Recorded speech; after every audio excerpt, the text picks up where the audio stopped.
trophy or ribbon you ever received? And chances are you have absolutely no freaking idea what it is. And as a child of the 80s like me, I don't know. And I didn't get participation ribbons for everything. I look at my daughter. I think the first ribbon she ever received was for the summer track program, and it was a participation ribbon for running an event. It did not go well. She was like 3. She was not fast, but she got a ribbon because she participated. And oftentimes when we talk about participation ribbons and all that kind of stuff, we start talking about the debate of self-esteem. So let's define self-esteem first. Self-esteem is the degree to which a person is perceived positively or negatively by oneself. So it's really your overall attitude towards yourself.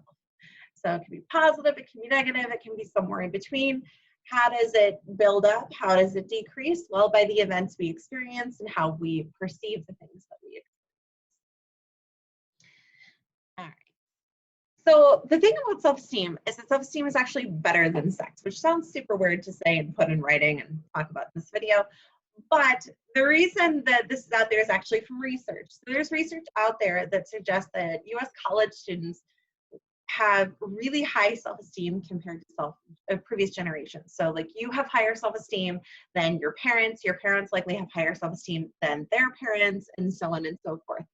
And this high self-esteem, this high self-value is often thought to have been put into place by those participation ribbons and the constant praise and all that kind of stuff.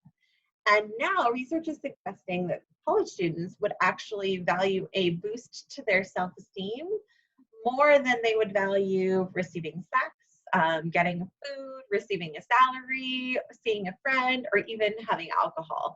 So above all of those things is this boost to self-esteem. So knowing that they're of value. And so this becomes kind of a debate of, are we a little bit addicted to self-esteem? Is there such a thing as too much self-esteem? We'll get to that. But how do we find out your self-esteem? Well, the most common way of doing it is taking a survey like this. So this particular survey, and please, by all means, pause this video, take the survey, find out what your self-esteem is, answer these questions. But so you take a look, you read the questions, you answer them on this 1 to 4 scale from strongly agree to strongly disagree, and you just answer in this standpoint. So do you feel you're a person of worth, at least on an equal basis with others? Feel you have a number of good qualities, so on and so forth. Now, the thing about this type of self-esteem scale, this self-esteem scale is what we call an explicit scale. With explicit self-esteem, meaning it's pretty darn obvious, it's pretty explicit what the scale is measuring, right? So like, even if I'm really, really horrible about myself, if I don't want you to be on my back about the fact I have cruddy self-esteem, well, what am I gonna do? Well, yeah, I'd say, okay, 3, all in all, I'm inclined to feel that I'm a failure. I strongly agree with that. But I know that that's not the high self-esteem answer or not the good answer. So yeah, no, I totally disagree with that. My self-esteem's fine. You cannot have this conversation. The problem with explicit scales is that sometimes participants can choose to, for whatever reason, not answer honestly. Maybe they think they're trying to protect the researcher. Maybe they're trying to keep you from prying in their business, whatever reason.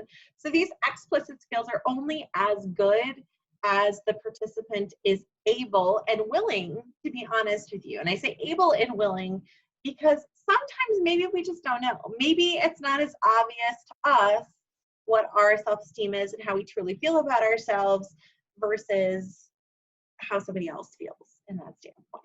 So if you're taking this, what you do is you see here we've got questions 3, 5, 8, 9, and 10. I'll have that little star of them. Those stars, you're gonna have to reverse score, meaning that if you wrote a number 4 down, it's gonna be a 1. You wrote a 3, it's a 2, 2, it's a 3, 1, it's a 4. That's what a reverse score is. And then you're gonna add up your score, and you're gonna get your overall self-esteem score. So there's an option for you. Now, these explicit measures are pretty common in psychology. They're not perfect, as I said, but they're a quick, easy way to get a lot of data. So there's a lot of research that will rely on this. Now, especially with self-esteem, there's a lot of debate of whether, well, maybe we don't have as good access to our self-esteem as we think we do. Like maybe somebody tells you they have some good self-esteem, but their behavior might say otherwise. And so there's a point of trying to assess self-esteem in different ways, and through what we call an implicit measure. Okay, so go ahead and give this a try with me. All right, so what I want you to do next is we're going to look at how much you like the letters of the alphabet. So research suggests that some people actually like letters of the alphabet more than others. I want you to go through every letter of the alphabet, so A through Z, and I want you to use the 7-point scale if you really like the letter or you extremely dislike the letter. Okay, so hit pause, go through, figure it out what your liking of all the letters are. Okay, ready? Last chance. You gotta hit pause. Okay, so why? Why are we doing this? This is actually what's called an implicit measure of self-esteem. So this is a particular effect called the self-reference effect. And the self-reference effect suggests that people will choose to orient themselves towards stimuli, so in a positive way, when they are more orientate themselves towards stimuli that are associated with the self, which would mean that if we have a letter of the alphabet that's associated with me as a person, then I'm going to be more likely to have a positive viewpoint of that letter if I have a positive self-esteem, or if I have a negative viewpoint of that letter, I'm going to be more likely to have a negative self-esteem. This is kind of a tricksy way of measuring self-esteem. So for me, as Dana Wallace, I might, if I have positive self-esteem, I might show high liking of the letter D and W. Maybe for me, since Wallace is my married name, maybe my maiden name, Lawrence, I have highest positive association with the number L. This seems to work particularly well, this kind of orientation towards letters, if you've got somebody who has the same letter at the start of their first name and the start of their last name.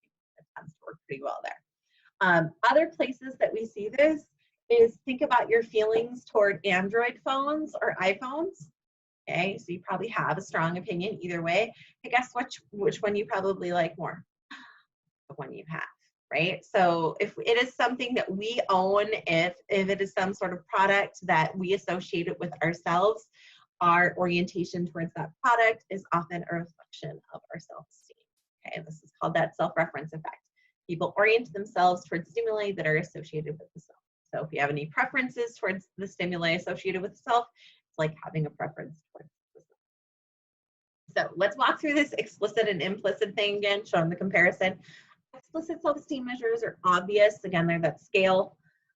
Implicit self-esteem measures are more of an unconscious measurement that are looking to get at automatic responses. So what that means is that there's not going to be any sort of self-correction because maybe we don't think it's socially appropriate. So I'm not going to correct that my self-esteem is better than what it is because I don't want people to bother me about it.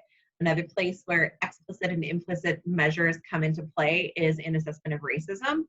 Okay, so even your most obviously bigoted person knows that it's not socially acceptable to say, yeah, I'm a racist. So explicit measures aren't real good there. And so there have been new implicit measures developed, such as the implicit attitudes test, which we'll talk about later, which help to look at different types of stereotypes that we have towards certain races and say, okay, well, you may say you're not racist, but your stereotyping says that you perhaps are leading in racist directions.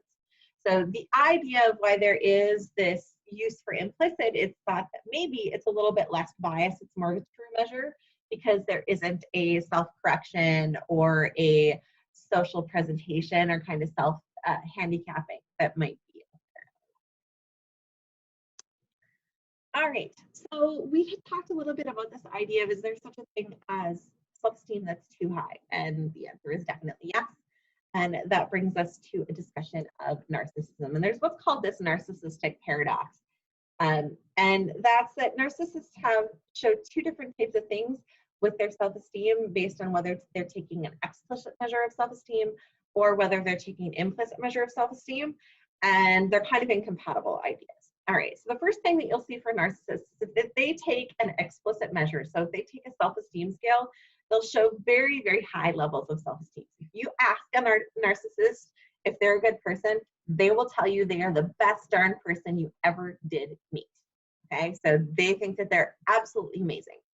Okay, but at the same time, if you give a narcissist an implicit measure, so a less obvious measure of self-esteem, they will score very low on that. So if you looked at that self-reference effect and both their first and last name started with the letter B, well, they would show a a very kind of low satisfaction with that letter and that standpoint. So what happens with narcissists is that if you ask them, they tell you that they're the best darn person you ever did meet, but they don't actually believe that. So as a result, they constantly want praise and attention from other people. So I believe I'm awesome, but I need you to tell me how amazing I am all the time. I always think of Tyra Banks from Top Model days and the height of that, because she kind of had this inflated self-esteem, but she also wanted everybody else to tell her, and it kind of built this TV empire on other people telling her how amazing her work was. So that need for constant praise and attention. And it's not necessarily a good situation. There's actually some pretty big consequences for this because narcissism is actually related to aggression. And so Bushman and Baumeister did some research looking at how narcissists deal with threats. And so when I say threat, I mean like getting feedback on an essay in that standpoint. And so they actually measured people's narcissism levels, and then they gave them just that. They gave them feedback on the essay. Okay, so regardless of what the essay was actually like, one group of people got told this is the worst essay that the rater had ever read.